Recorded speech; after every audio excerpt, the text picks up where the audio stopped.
अब तक हमने देखा फुरुहाशी और इचिकावा पर काइजू नंबर 9 हमला कर देता है। तब काफका उन्हें बचाने वहां आ जाता है और हम देखते हैं वो काइजू नंबर 9 को बहुत बुरी तरह मारता है, पर डिफेंस फोर्स की वजह से वो काइजू नंबर 9 को पूरी तरह से खत्म नहीं कर पाता। और तब वाइस कैप्टन शोशिरो काफका पर हमला कर देते हैं और आगे तब यहाँ हम देखते हैं शोशिरो अपने सूट की 92% पावर को अनलीश कर लेता है। तब काफका सोचता है आखिरकार अब मैं क्या करूँ, मैं अपने मुक्कों को वाइस कैप्टन शोशिरो के ऊपर इस्तेमाल नहीं कर सकता। और तब शोशिरो काफका पर हमला कर देता है और उसकी तलवार काफका को जख्म देने में कामयाब हो जाती है। अगर मैं इनसे नहीं लड़ूंगा तो ये तो मुझे मार डालेंगे। और तब शोशिरो फिर से काफका पर हमला कर देता है और काफका उसके हमले से बच रहा होता है। ये इतना ज्यादा फास्ट है कि मैं अपनी बॉडी को हार्ड करके भी अपने आप को बचा नहीं पा रहा हूँ। ये चाहे काइजू नंबर 9 से ज्यादा स्ट्रॉन्ग ना हो, पर ये उससे बहुत ज्यादा फास्ट है। जब मैंने पहली बार किकोरू को लड़ते हुए देखा था तब मुझे लगा था कि वो बहुत ज्यादा इनक्रेडिबल है, पर वाइस कैप्टन शोशिरो तो उससे भी अलग लेवल पर है। ये तो एक ह्यूमन की तरह भी मूव नहीं कर रहे हैं। पर रुको जरा, अभी अभी ये किस तरह का अटैक हुआ, मुझे तो ये अटैक दिखाई भी नहीं दिया। तब हम देखते हैं कि शोशिरो के अटैक से काफका का कोर दिखने लगता है और काफका अपनी रिजनरेशन पावर यूज करके अपने आप को हील कर लेता है। शुक्र है इस टाइम मैं ह्यूमन नहीं हूँ, नहीं तो अब तक तो मैं मर चुका होता। इस रिजनरेशन को करने में तो बहुत सारा स्टेमिना लगता है, मैं इस तरह बार बार इसे नहीं कर पाऊंगा, तो इसलिए मुझे इनके अटैक से बचना ही होगा। तो शोशिरो काफका पर हमला करते हुए सोचता है आखिरकार यहाँ पर चल क्या रहा है, मैं इस टाइम बहुत ज्यादा सीरियसली फाइट कर रहा हूँ और फिर भी ये मेरे अटैक से बच रहा है। ये पक्का कम से कम फॉर्टिट्यूड 8.0 पर तो जरूर होगा, जिस वजह से हम इसे दाइकाइजू कह सकते हैं। पर आखिरकार मुझे इस लड़ाई से अजीब सी फीलिंग क्यों आ रही है और इससे कोई फर्क नहीं पड़ता।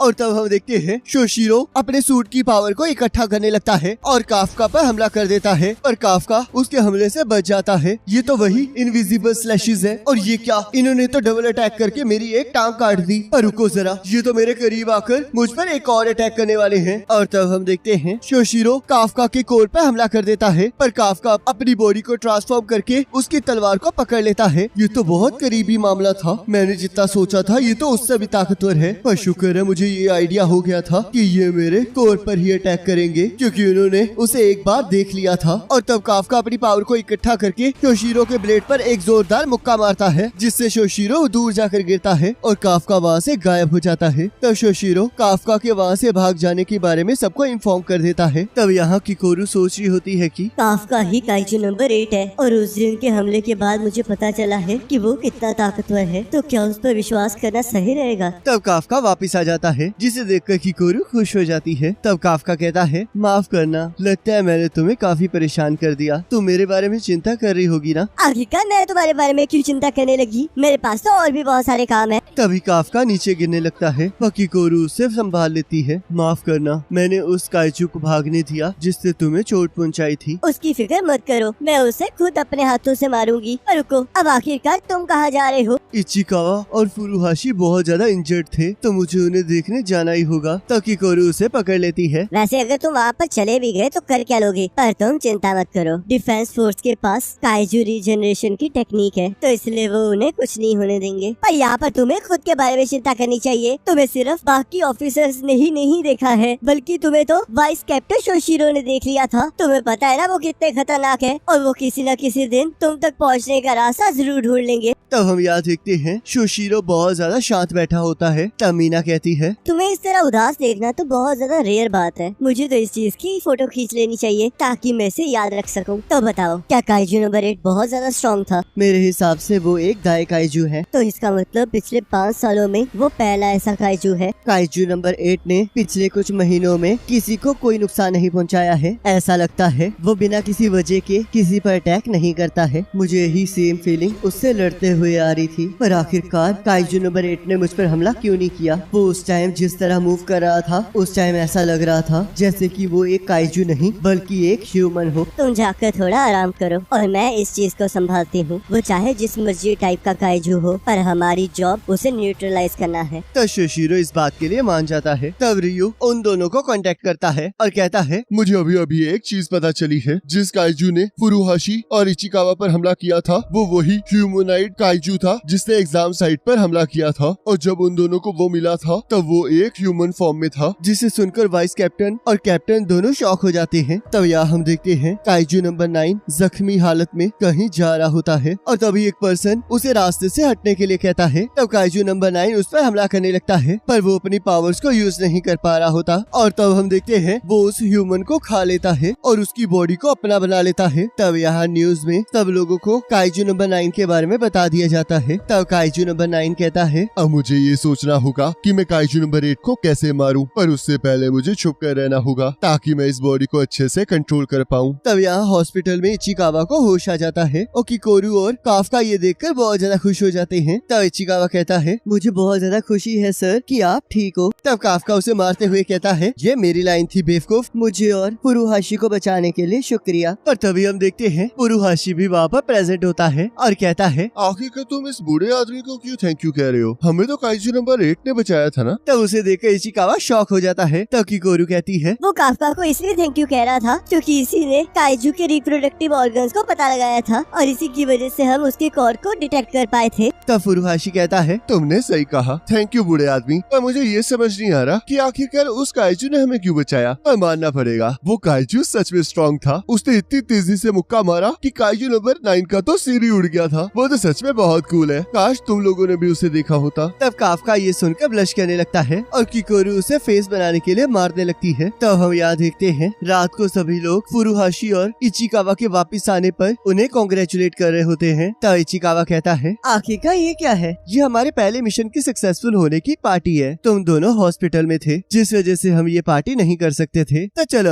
अब इस पार्टी को स्टार्ट किया जाए। और तब हम देखते हैं वहाँ के शेफ बहुत अच्छा खाना बना ले आते हैं जिसे देखकर काफका, इचिकावा और फुरुहाशी शॉक हो जाते हैं। तब वहाँ का ऑनर कहता है, ये पार्टी इजुमो सर ने दी है तो हम इसमें कोई कमी पेशी नहीं रख सकते। तब इजुमो कहता है, मैंने आपको कहा था कि आप थोड़ा सस्ता खाना लाइएगा। आप चिंता मत कीजिए, आप नॉर्मल प्राइसेस दे देना। तो शिशोरू कहता है, सच में ये तो बहुत अच्छी बात है। तब काफका कहता है, आखिरकार ये इजुमो है कौन? तब किकोरू कहती है, जब तुमने इसे पार्टी के लिए कहा था तब तुम्हें पता नहीं था कि ये कौन है? ये इजुमो टेक्नोलॉजीज का वारिस है जो इस कंट्री की सबसे बड़ी एंटी काइजू वेपन फैक्ट्री है। इसकी फैमिली तो मेरी फैमिली से भी ज्यादा रिच है। तब इजुमो कहता है, तुमने इसी वजह से मुझे एक जगह ढूंढने के लिए कहा था ना? तुमने सही कहा, इसी ने कहा था कि ये एक अच्छी जगह ढूंढना चाहता है जहाँ पर सबको अच्छा खाना मिले और इजुमो इसके लिए सही चॉइस है। तब काफका भी इसके लिए हामी भरता है। तब शोशिरो कहता है, सबने अपने पहले मिशन में बहुत अच्छा काम किया है और ऐसे दिन बार बार नहीं मिलते हैं जब सभी लोग इस तरह इकट्ठे बैठे हों। तो चलो फिर अब सभी लोग मजे करते हैं। और तब हम देखते हैं सभी लोग खाना एंजॉय करने लगते हैं। तब इचिकावा कहता है, मैंने किसी को भी इतनी ज्यादा खुश होते हुए कभी नहीं देखा। सबको इस तरह इकट्ठे लाने के लिए शुक्रिया। तब शोशिरो कहता है, इतनी भी जल्दी मत बोलो इचिकावा, अभी तो शो स्टार्ट होने वाला है। तब किकोरू कहती है, आखिरकार तुम ये क्या कह रहे हो? तुम ही तो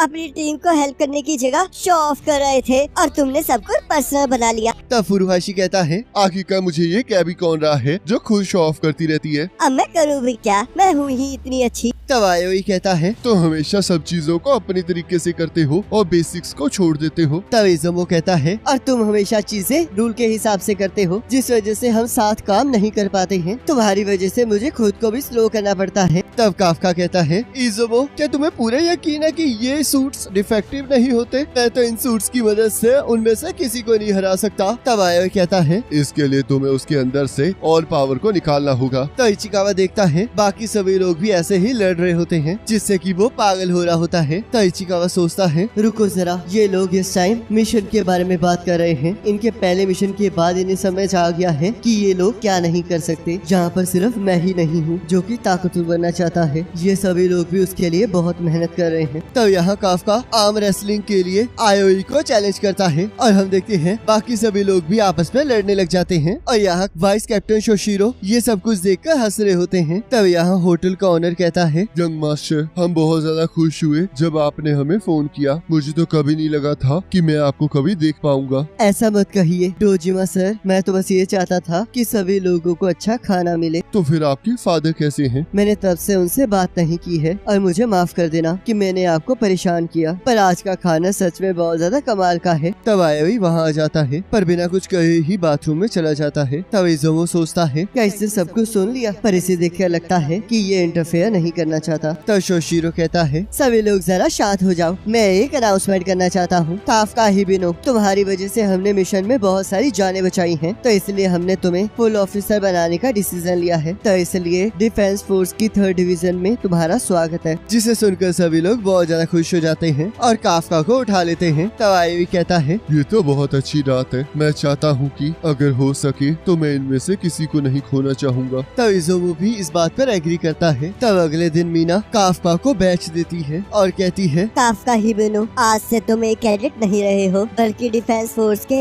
एक ऑफिसर हो। मैं कसम खाता हूँ कि मैं लड़ाई के दौरान अपना पूरा सहयोग दूंगा। और वहाँ से जाने लगता है। ज्यादा एक्साइटेड मत होना, अभी मुझ तक पहुँचने के लिए बहुत लंबी जर्नी बाकी है। ये तो बस पहला स्टेप था। तो इसका मतलब मीना को हमारा वादा याद है। तुम बस वेट करो मीना, मैं तुम तक पहुँच कर रहूँगा। जिससे मीना खुश हो जाती है। तुमने अपने सुपीरियर को नाम से बुलाया है तो इसलिए 50 पुशअप्स मारो। जिससे काफका शॉक हो जाता है। काइजू नंबर 8 और 9 के बारे में डिस्कशन के लिए मुझे हेडक्वार्टर्स बुलाया गया है, तो तब तक यहाँ पर सब कुछ वाइस कैप्टन शोशिरो संभालेंगे, तो इसलिए तुम अपने पेपर वर्क के लिए उनसे बात कर सकते हो। और हाँ, शोशिरो ने ही तुम्हें फुल ऑफिसर बनाने के लिए रेकमेंड किया था क्योंकि तुमने लास्ट बैटल में बहुत अच्छा काम किया था, तो इसलिए उसकी उम्मीदों पर खड़े उतरना। तब यहाँ रात को काफका अपनी पढ़ाई कर रहा होता है। तब वो अपने रूम में जाने लगता है और देखता है ट्रेनिंग रूम की लाइटें ऑन होती हैं और वो जैसे ही अंदर जाता है वहाँ पर वो शोशिरो को ट्रेनिंग करते हुए पाता है। क्या ये मेंटल इमेजिनरी ट्रेनिंग कर रहे हैं? पर रुको, जिस तरह ये मूव कर रहे हैं वैसे तो ये मेरे साथ लड़े थे, तो क्या इसका मतलब ये मेरे साथ लड़ी हुई बैटल को रिक्रिएट कर रहे हैं? और तब वो उन्हें ट्रेनिंग करते हुए देखकर डर जाता है। तब शोशिरो कहता है, काफका आखिरकार तुम यहाँ पर क्या कर रहे हो? मैं भी आपसे यही पूछने वाला था। मैं काइजू नंबर 8 के साथ लड़ने की प्रैक्टिस कर रहा था ताकि अगली बार जब भी मैं उसे मिलूं तब मैं उसे एक ही बारी में बीच में से काट सकूं। जिससे काफका डर जाता है। पर तुम्हें पता है मैंने पहली बार में ही सब कुछ बिगाड़ दिया क्योंकि मैं उसकी ताकत को एनालाइज करने में इतना बिजी हो गया था कि मैं और कुछ सोच ही नहीं पाया। मुझे तो उसका सिर ही काट देना चाहिए था और अगर मैंने स्किल 5 की जगह स्किल 6 यूज की होती तो मैंने उसके कोर को रिबन्स की तरह काट देना था। जिससे काफका और भी ज्यादा डर जाता है। कोई भी नॉर्मल ऑफिसर काइजू नंबर 8 से नहीं लड़ सकता और काइजू नंबर 9 भी उसी की तरह स्ट्रॉन्ग होगा, तो इसलिए मुझे इन दोनों को खुद ही हैंडल करना होगा। वाइस कैप्टन तो सच में बहुत ज्यादा कमाल के हैं, जी सिर्फ नॉर्मल लोगों को ही नहीं बल्कि अपने ऑफिसर्स को भी सेफ रखते हैं। मैं वादा करता हूँ कैप्टन कि मैं लड़ाई में अपना बेस्ट दूंगा। तो शोशिरो उसे पकड़ लेता है। खुद को इतनी अहमियत भी मत दो बेवकूफ, आखिरकार तुम 1% पावर के साथ कर ही क्या लोगे। पर हाँ, मुझे तुम पर 1% उम्मीदें जरूर हैं। तो अब मैं ऑफिस में वापस जा रहा हूँ और तुम सोने चले जाओ। तब हम यहाँ देखते हैं आसमान में बहुत सारे काइजू उड़ रहे होते हैं और तब एक काइजू उन्हें नीचे उतरने का हुक्म देता है और इसी के साथ एपिसोड खत्म हो जाता है। अब नेक्स्ट एपिसोड का लिंक आपकी स्क्रीन पर आ रहा होगा, उस पर क्लिक करके अगले एपिसोड को देख सकते हो।